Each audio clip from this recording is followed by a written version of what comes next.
What villain could have won easily, but they fucked it up? Biff Child from Bangor said. Bane had broken Batman's back and could have easily killed him but let him live. Rock Earth said. Syndrome from The Incredibles was actually a very intelligent villain. He just shouldn't have had a cape. Project Shadow 316 said. But making it too smart so it learns to break the very remote Syndrome had to control it. For all of his brilliance, the fact that he didn't have a backup plan was sheer arrogance and or short-sightedness on his part. Suchuanjo said this is probably one of the best examples here. A lot of the responses I see are of villains facing problems that were largely out of their control, or that no reasonable person would think would be an issue. Syndrome totally fucked himself. With all that inventive brilliance, he wanted style over substance so much he didn't bother to consider how strategic a supersuit would have been. And he absolutely could have, and should have. He had info on every single super that he obviously spent a ton of time poring over. There's no excuse to not have come to that conclusion that an cape suit would have served him best. Elite Club said. Syndrome totally fucked himself. With all that inventive brilliance, he wanted style over substance so much he didn't bother to consider how strategic a supersuit would have been. And he absolutely could have, and should have. He had info on every single super that he obviously spent a ton of time poring over. There's no excuse to not have come to that conclusion that an cape suit would have served him best. Now consider the part where Incrediboy has to be saved by Mr. Incredible because Bomb Voyage attached an explosive to the cape. Perhaps capes in general are a bad omen for the person wearing them in Pixar movies. Jeff Bowman said. And that's the thing that was Syndrome's downfall. He blamed others for his mistakes. He could have taken a look at how he interrupted a supervillain arrest and messed things up, or how his costume played a role in essentially canceling superheroes forever by injuring people on the train, but he, like the rest of the world, blamed the supers and couldn't see a bigger picture outside his own feelings. Any level of introspection or even self-preservation would have shown capes were hazards, but he wanted to best the supers, and do it his way, without taking input or advice from anybody who told him no, even if it was in his best interest. Shifting Sands 1 said. Ultron really could have taken Vision's body. Twice he attempted the download and got over 50-60% in pretty quick time. There was no real need to disconnect himself just because the Avengers were in the area. Lock the door and finish it off. Without Vision they had no chance of winning. Prophet Off Table said. Osmond Sadler, from Resident Evil 4. His plan went like this. Step 1. Kidnap the daughter of the President of the United States. Step 2. Infect her with a zombifying parasite. Step 3. Wait until military rescue team arrives. Step 4. Let them rescue Ashley, the aforementioned daughter of the President. Step 5. Let parasitic outbreak destroy United States. Step 6. Conquer United States of America. How Osmond derailed it altogether. Not only did he do the classic blunder of telling Leon Kennedy what he was planning to do, James Bond style, but he then proceeded to prevent them from escaping. On top of that, he needlessly put Ashley in danger of being killed by his mooks, and tried to kill the rescue team he needed alive to execute his plan. The kicker? Supposedly, he wants to juice some ransom money out of the president. However, if he hadn't gone and fucked his own plan up, he would have gotten free access to the entire United States Treasury. Project Shadow 316 said. I love RE4, but every bit of this is right and infuriating, except for the ransom part. That's why Leon was there in the first place. The ransom request doubly fucked him over, because if he had just stuck with the plan, he would have had access to the treasury anyway because the entire country would be under his control. Lankimjik said. This is nothing against LOTR, this is an intentional character flaw, but the motherfucker couldn't even comprehend that someone might want to destroy the ring instead of use it. He was so sure that someone would try to weaponize the ring that Aragorn had only to show his face and Soren goes arm. He must have the ring. It's not until the very moment that the ring hits lava that he finally realizes how bad he fucked up, and he gets 30 seconds to think about how the last 1,000 years have all been an excruciating waste of time. Advocate Saint said. Frodo, it's a pity Bilbo didn't kill Gollum when he had the chance. Gandalf, pity? It's a pity that stayed Bilbo's hand. Many that live deserve death. Some that die deserve life. Can you give it to them, Frodo? Do not be eager to deal out death and judgment. Even the very wise cannot see all ends. My heart tells me that Gollum has some part to play in it, for good or evil, before this is over. The pity of Bilbo may rule the fate of many. And it did. When Frodo failed, Gollum bit off his finger and accidentally tripped and fell into Mount Doom. Blue Gavy said. He didn't accidentally trip. In the books, when Gollum attacks Frodo as they are climbing Mount Doom, Frodo for the first and only time actually uses the ring's power and uses it to curse Gollum. The line in the book goes, "At his breast he held the wheel of fire. Out of the fire there spoke a commanding voice, begone, and trouble me no more. If you touch me ever again, you shall be cast yourself into the fire of doom." So when Gollum attacks Frodo, the curse takes effect and he is compelled to stumble off the ledge into the volcano. Edit. TLDR, Frodo used the ring's power to kill Gollum, and by accident the ring? Jack Porkins said. Palpatine literally announced he was back, to the entire galaxy, like 1 week before his fleet was ready to dominate them all. Why didn't he just wait 1 week? Nobody would have known he was even coming. They could never have stopped him. Alaridia said. He does this deliberately. The one time he won legitimately, the judges used a tape replay that was obviously doctored to make it look like he was cheating with an extendo nose, which should be just as legal as the creepy coupe using the dragon or Professor Patton Pending using his flying ability. To add insult to injury, Peter Perfect pulled the same stunt in another episode and was credited with the win, as did Rufus Roughcut, by literally sticking his neck out to win by a neck. The judges are clearly biased against Dick Dastardly, and as such he gave up on winning and now just uses his superior speed to troll the other racers mercilessly. Chrono Legion 2 said. In this fanfic, Petunia married a university professor instead of Dursley after Lily used magic to make her beautiful. Since Petunia and the professor had no kids of their own, they adopted Harry and raised him with love. The professor instilled in him a love for books and rationality. But Voldy is also much smarter in this version. Edit. There's also an audio version, although they don't bother with British accents. Leverin said. True, but it becomes more complicated if you bring Infinity War Thanos into the picture, because he actually won. Whereas Endgame Thanos was a desperate who misconstrued his other self's message into a typical villainous daydream, IW Thanos feels more like a well-intentioned extremist, as TV Tropes calls it, who had no intention of harming the Avengers if they just stepped aside. Wow Ice Love Wow Ice Life said. Fuck, I was so shocked seeing that scene. I liked Barian as a character as he was one with purpose and skill. After getting his face smashed I was like, now who the fuck's gonna kill the mountain? Also, thinking back, no one really had the mountain's balls in their hand as much as Barian did. JMW007 said. Some tighter editing could have made it better, but I always got the impression that the implication was meant to be that Maul was toying with Obi-Wan and wanted him to last a while knowing that his master was dead. The Sith hate the Jedi and want them to suffer. When Obi-Wan was dangling in the pit, Maul could have force pushed him or just dropped his lightsaber in his face and it would have been over, but he was screwing around creating sparks and just being a dick.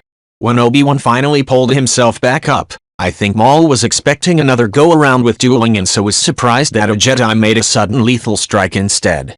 It was hubris and an assumption that the Jedi were too weak to have the necessary killer instinct to win. That was his undoing. But they could have trimmed how long he was standing there, giving Obi-Wan an opening.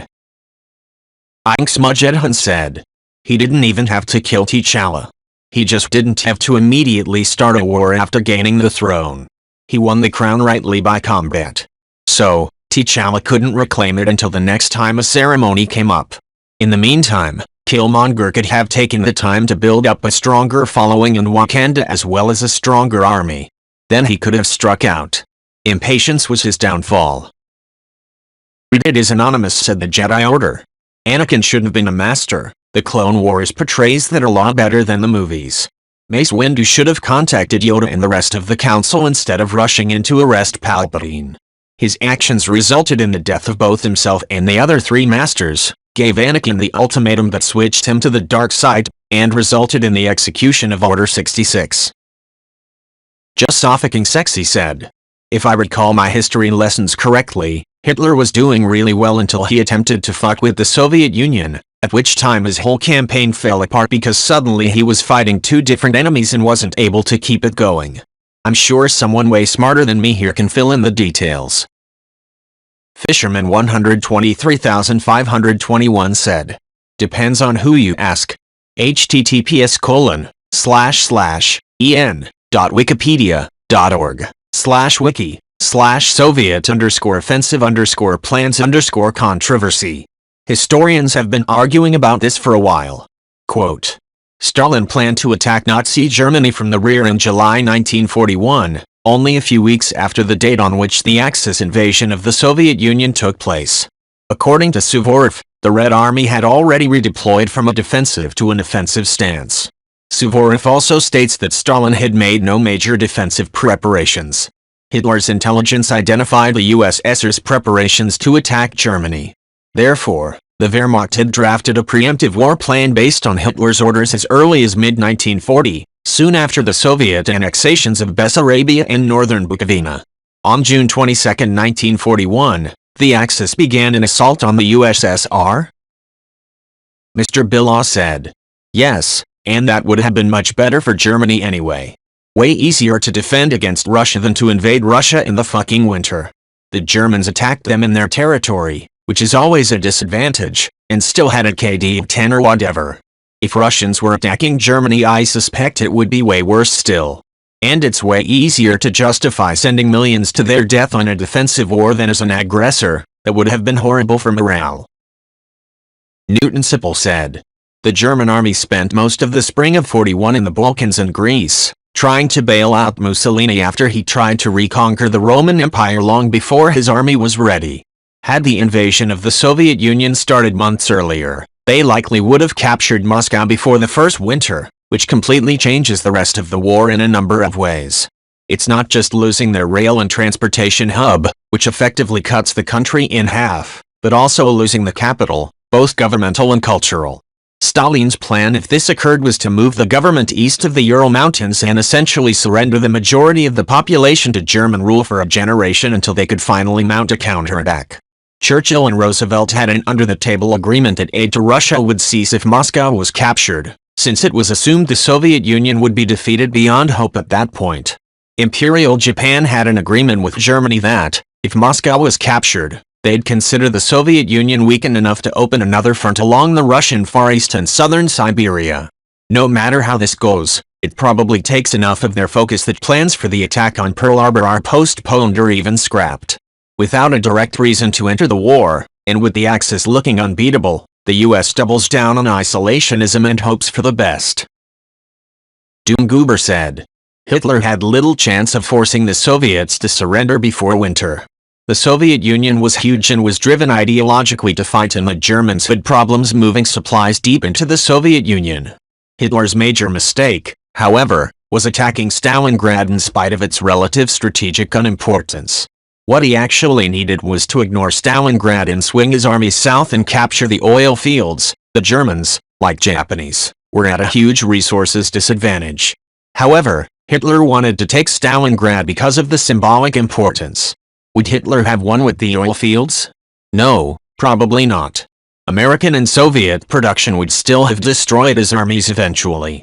But not losing his armies meaninglessly in Stalingrad and with the oil fields, he could have lasted much longer and possibly negotiated peace with the Soviets, which would have allowed Hitler to focus on England. Unlikely, but it would have given him a chance. Unconstricted Emu said. It's not just that Germany was fighting on multiple fronts. The Eastern Front was over 1,000 miles long. Every mile the Germans advanced took them further from their supply lines. The Soviet Union was too big for Blitzkrieg to work. Also, prior to Barbarossa, Hitler was extremely lucky with the successes he had. Today everyone likes to go herd the French are wimps, but the French army was the premier land force in Europe. Believe it or not, the German high command was actually very wary of going to war with France. The problem was the French military expected to fight a defensive war like in World War I. When Germany invaded Poland, the bulk of the Wehrmacht was tied up in Poland. If France invaded Germany, the Germans would have to sue for peace. Even the Battle of France was not necessarily a given that France would fall. Everyone was surprised when it did, like the biggest sports upset you could think of.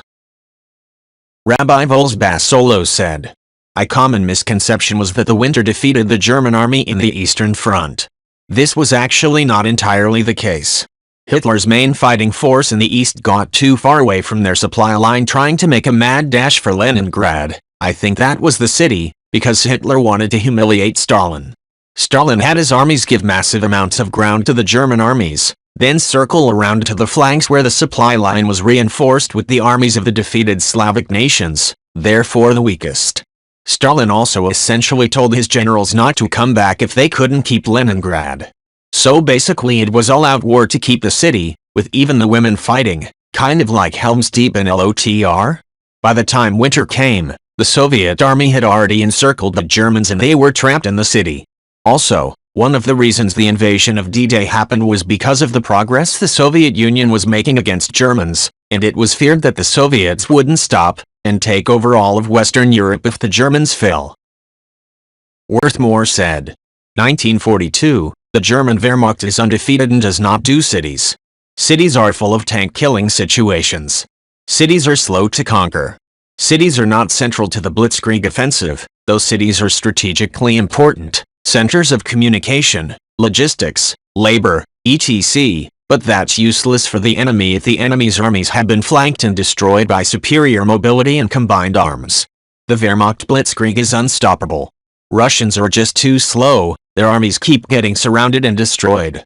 Hitler decides conquering Stalin's namesake city is a priority for Army Group South for propaganda reasons. Entire divisions are tasked from taking the southern Caucasus oil fields to support this assault. The 6th Army was subsequently surrounded at Stalingrad, cut off from supplies or reinforcements. Winter set in. Hitler promoted the 6th Army commander Friedrich Paulus to field marshal in an attempt to shame him into fighting to the last man. Until that point, no field marshal had ever surrendered. Paulus surrendered the 6th Army that same day. Of more than 250,000 soldiers in the 6th Army, only 5,000 survived the campaign and internment as prisoners of war in Russia. Worthmore said, the failure of Army Group South wasn't even a decisive factor in the Eastern Front in World War II. The German High Command hid the American plans for the war in Europe. The plans were leaked. The German High Command recommended a fighting retreat from Moscow and Leningrad and reinforce Africa to forestall the Americans and force Americans to pay a high price in blood and material. Bleed Russia dry strategically. With almost all of Europe under their control, a stalemate works in their favor. Then Hitler ordered the Wehrmacht to not retreat a single inch. The destruction of Army Group South at Stalingrad will be visited upon the entire Wehrmacht across the Eastern Front. It should have taken years or a decade for Russia's obsolete armies with inferior tactics, poor coordination, lack of combined arms, and almost no mechanization to force Germany out of Russia. For example, the largest tank battle in history, Kursk, was a Russian victory almost purely because Germany drove their tanks straight into fortifications that Russia had set up months in advance. It doesn't matter that Russia is slow-moving when Germans drive valuable, irreplaceable tanks and cruise straight into a trap of tens of thousands of anti-tank guns, artillery, and layer upon layer of overlapping fire. Clackers 2020 said that, but also if any Germans ever found out that the British had cracked Enigma, all they would have had to was add a couple more wheel settings and the number of possible combinations would have increased by tens of powers at the very least. That's not 10x, it's x10. And the numbers were already massive. The British knew this, and for 2 years they very carefully let certain German attacks, like Coventry, happen without extra reinforcements. The British government possibly, knowingly let thousands of people die to keep this secret. It was arguably the best kept secret in the world at the time. It's because of this that the war ended in 1945 and not later. Anyway, I'd say Hitler's biggest cock-up was believing the Enigma machine was unbreakable.